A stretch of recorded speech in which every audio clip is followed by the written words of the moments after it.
Saudi আরব company কাম শেষ করে চাইলে একটা ছোটখাটো ব্যবসা করতে পারেন। কি ব্যবসা করবেন এবং কিভাবে করবেন পুরোপুরি ভিডিওটা দেখেন, তাহলে বুঝতে পারবেন। আসসালামু আলাইকুম, আশা করি ভালো আছেন। আলহামদুলিল্লাহ, আমিও ভালো আছি।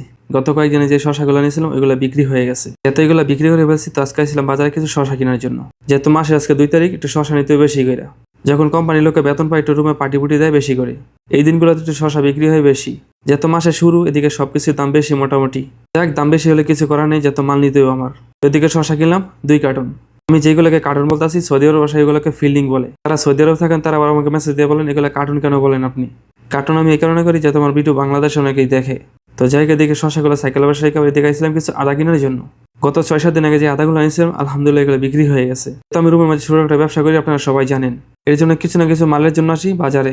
মূলত সৌদি আরব যে আদাগুলো বিক্রি করে এগুলো বেশিরভাগই চায়না আদা। চায়না আদা আমাদের বাংলাদেশের মধ্যে তেমন একটা দাগ পাওয়া যায় না, তারপর আমার নিতে হয় যাতে সৌদি আরব যেরকম চলে আর কি। জায়গা দিকে দেখতেছিলাম কোথায় থেকে কোন কোম্পানি আদা নিলে ভালো হবে আর কি।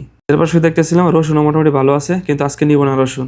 এদিকে ওর বাইরে জিজ্ঞেস করলাম কোন কোম্পানিটা নিলে ভালো হবে। উনি বলছে এই কোম্পানিটা নিয়ে যাও, মোটামুটি ভালো হবে। যাই হোক, যাতে উনি বলছে যে এটা ভালো হবে, তো এই জন্য 2 কার্টন নিলাম আদা। তাকে যে শশাগুলো এনে রাখছিলাম তো এখানেই ছিল আর কি। যদি আপনাদের কাছে ভিডিওটা ভালো লাগে তবে অবশ্যই শেয়ার করে দিবেন। আপনাদের একটা শেয়ার আমার ভিডিও বানাতে অনেক আগ্রহ লাগে। ধন্যবাদ, ভালো থাকবেন, আল্লাহ হাফেজ।